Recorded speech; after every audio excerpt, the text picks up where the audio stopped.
Imaginez un champ de bataille où les Romains volent comme des frites dans une baraque à frites belge. Imaginez un jeu PS1 oublié de tous, sauf des vrais. Bienvenue sur ma chaîne, on déterre tous les jeux que personne ne connaît. Astérix, la bataille des Gaules. C'est ce genre de jeu. Un ovni vidéoludique sorti en 1999 que peu ont vraiment compris et encore moins terminé. Pourtant ce jeu c'est du jus de potion magique pur concentré. Et aujourd'hui je vais le décortiquer sans filtre, sans langue de bois, comme si c'était une critique signée Panoramix sous en fait. Le gameplay c'est un mixte entre stratégie et baston gauloise. C'était complètement inédit. C'est pas un beat'em all, c'est pas un jeu de stratégie non plus, c'est une expérience, c'est un croisement étrange entre les deux. Command & Conquer pour le placement des troupes et Street of Rage version casse-qu'elle est. Vous construisez votre armée de Gaulois, vous tapez du romain en temps réel, et vous gérez vos potions comme si c'était de l'or liquide. Ça aurait pu être un banger, mais c'est aussi un enfer. Pourquoi ?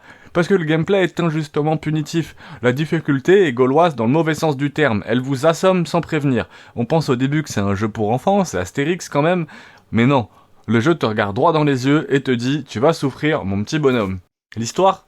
Une guerre de territoire et d'idées. Le jeu vous embarque dans une vraie campagne militaire. Vous devez repousser les légions de César village après village.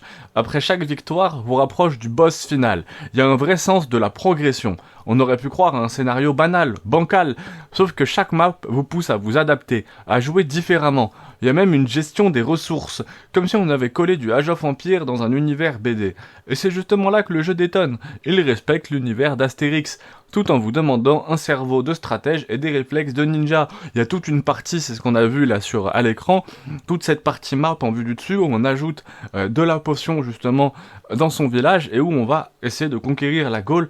Et c'était très sympa à l'époque, je me souviens avoir passé un très beau moment dessus.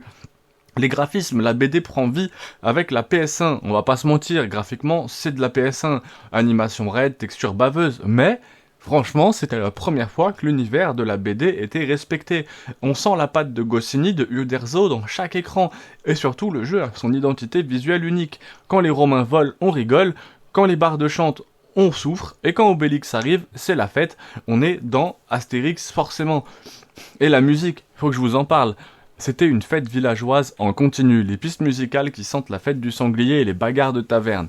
Pas inoubliable, mais elles font le taf. Il y a un charme rétro qui rend le tout étrangement attachant. Des petits faits intéressants que j'aime bien toujours caser dans mes vidéos. C'est un des rares jeux Astérix à combiner stratégie et action, pour pas dire le seul. Le jeu n'est jamais sorti aux USA. Trop européen apparemment dans son humour. Il a le droit à une fanbase underground qui organise encore aujourd'hui des compétitions speedrun pour faire voler les Romains au plus vite. Il est considéré par certains, comme le Dark Souls des jeux de licence pour enfants. Ouais, c'est dire sa difficulté. En conclusion, c'est un jeu pour les vrais guerriers gaulois, que je vous invite à essayer de refaire. Astérix, la bataille des Gaules, c'est pas un jeu parfait, c'est un jeu très rugueux, brut, oublié, mais qui a vraiment du cœur. C'est un jeu qui ose des choses, qui mélange des genres, qui propose une vraie aventure, pour peu qu'on accepte de galérer un peu. Et à une époque où les licences se contentent de copier-coller leur succès, ce jeu a eu le courage d'innover. Et je pense même qu'une version un peu remake à 5 ou 10 € sur PS5 ferait vraiment kiffer beaucoup de gens. Donc les éditeurs, vous savez ce qu'il vous reste à faire, rééditez-nous un petit remake de ce jeu-là en version HD avec un mode ou deux comme ça en vue du dessus. Je trouve que c'est des modes qui sont sous-cotés, ça me faisait penser à la bataille pour la Terre du Milieu 2, qui avait aussi un mode comme ça de map avant de faire du temps réel. Je trouve que c'est extrêmement sous-coté, surtout sur console en fait. Je pense que la bataille pour la Terre du Milieu 2 c'est compliqué puisque c'est un STR, mais franchement là ça passait bien sur PS1, j'en ai un très bon souvenir.